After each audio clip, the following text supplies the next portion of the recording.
Scott Heron here on Democracy Now!, democracynow.org, The War and Peace Report. I'm Amy Goodman. A new expose by Jane Mayer in the New Yorker magazine has revealed more details about the Obama administration's crackdown on whistleblowers. The article focuses on former National Security Agency analyst Thomas Drake, who's being prosecuted for leaking information about waste and mismanagement at the agency. Drake was the source for Baltimore Sun's series on the NSA's overspending and failure to properly maintain its large trove of domestic spy data. Drake faces 35 years in prison for espionage, but isn't actually accused of spying. Instead, he's accused of holding on to classified documents in his basement that he says he didn't know were classified. His trial is set to begin next month in U.S. District Court in Baltimore. Overall, the New Yorker magazine reports the Obama administration's used the Espionage Act of 1917 to press criminal charges in 5 alleged instances of national security leaks, more such prosecutions than have occurred in all previous administrations combined. Gabriel Schoenfeld of the Hudson Institute said, ironically, Obama has presided over the most draconian crackdown on leaks in our history, even more so than Nixon. Drake received the Rittenhour Prize for truth-telling last month. In his acceptance speech, he criticized the prosecution of whistleblowers.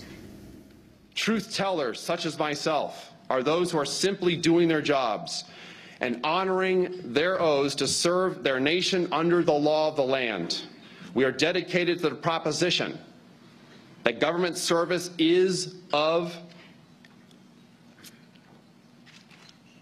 for, by the people. We emphatically do not serve in order to manipulate on behalf of the powerful, nor to conceal unlawful, illegal, or embarrassing secrets from the public, because truth does matter. Truth may be inconvenient. It may cause embarrassment. It may threaten the powers that be and their unlawful activities, but it is still the truth. I have but this one life to live. That was whistleblower Thomas Drake. For more, we're joined by Jesselyn Radack in Washington, D.C., Homeland Security Director of the Government Accountability Project, a whistleblower advocacy group. Radack is a former ethics advisor to the Department of Justice, who herself came under attack after bringing to light ethics violations in the FBI's interrogation procedures, particularly in relation to John Walker Lynn, when she warned those involved with taking him back to the United States that he needed to be able to have access to his lawyer. Jesselyn Radack, welcome to Democracy Now! Talk about first Thomas Drake and the significance of Thomas Drake's case.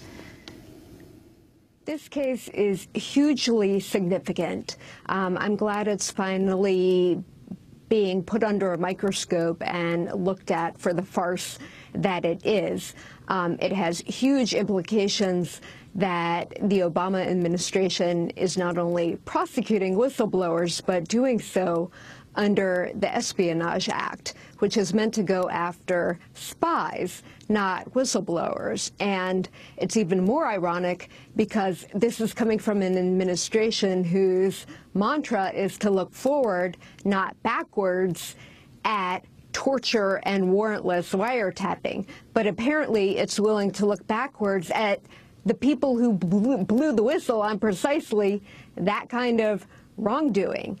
So this, again, legally, it could set a terrible precedent for both sources and for journalists, but on a larger level for secrecy and the secret surveillance state, and it would be a backdoor way of creating an official secrets act in this country, which we don't have.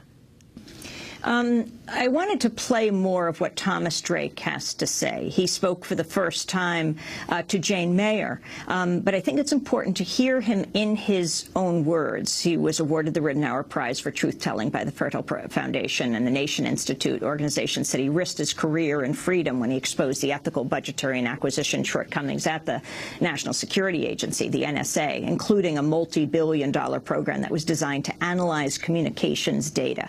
This is another excerpt of his speech.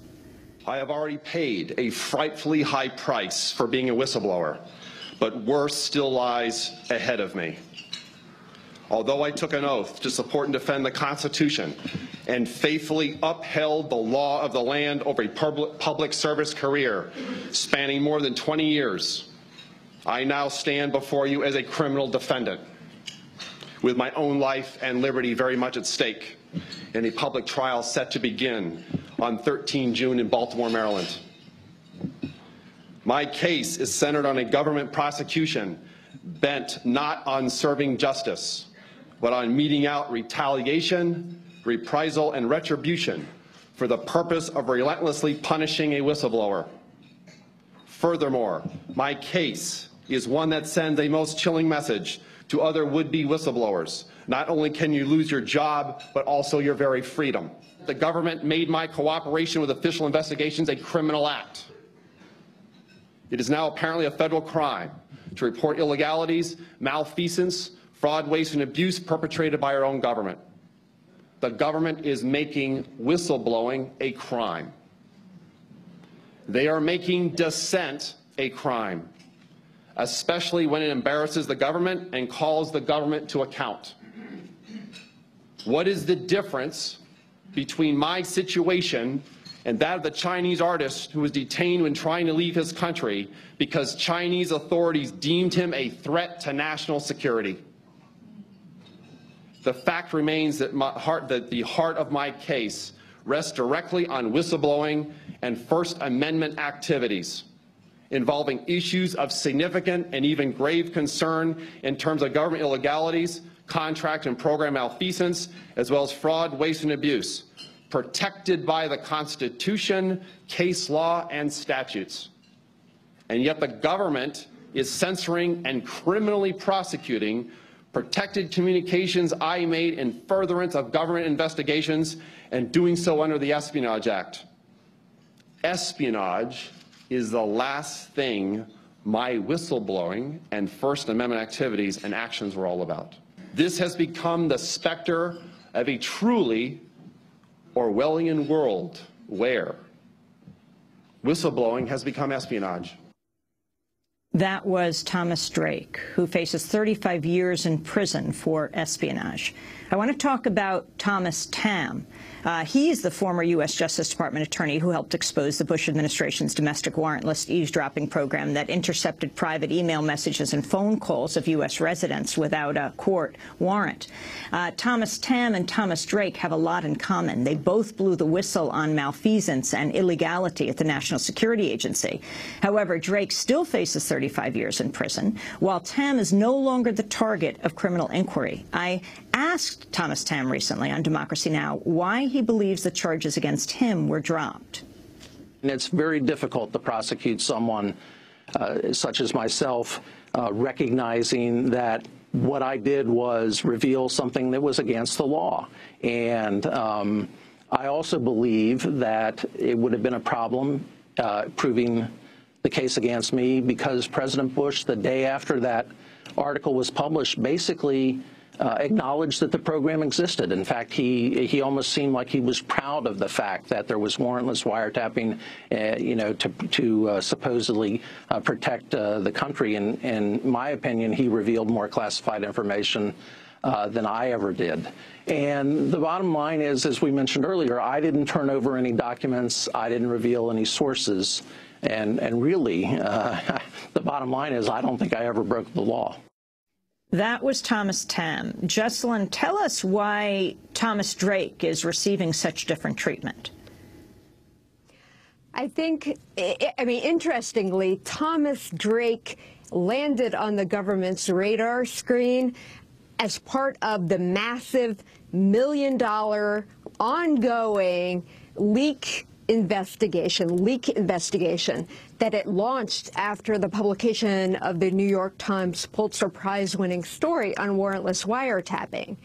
I think basically, it defies any meaningful reason that people like Tom Tamm, who admitted to being sources for the Times, are not prosecuted. Not that I want Tom Tamm to be prosecuted. Neither he nor Drake should be prosecuted.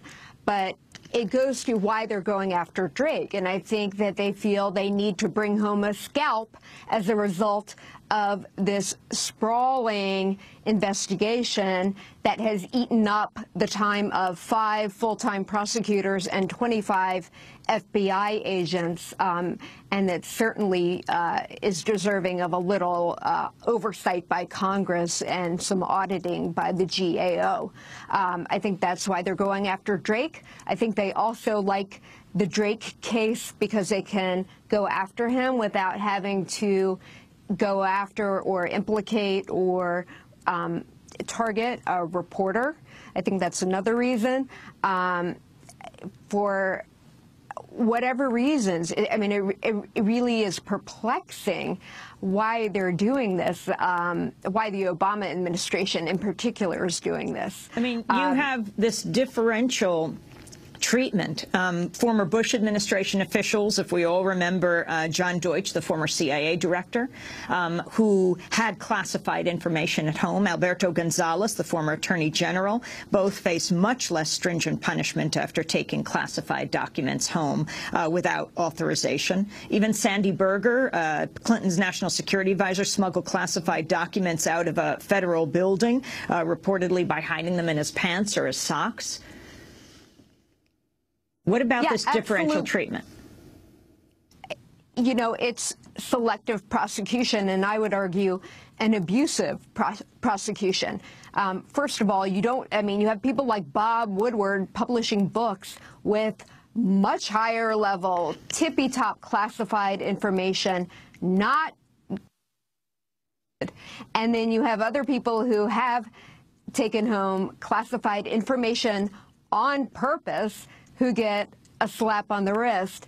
And then you have Tom Drake, who is alleged to have taken home classified information, but we're talking about 5 very innocuous pieces of information that were only deemed to be classified after they were seized from his home and after the government did a forced classification review of them. I mean, it's definitely selective and I think quite vindictive.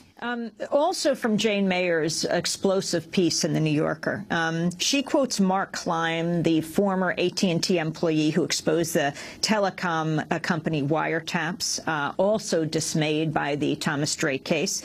Mark Klein says, I think it's outrageous. The Bush people have been let off. The telecom companies get immunity. The only people Obama's prosecuted are the whistleblowers. Jessalyn Radack.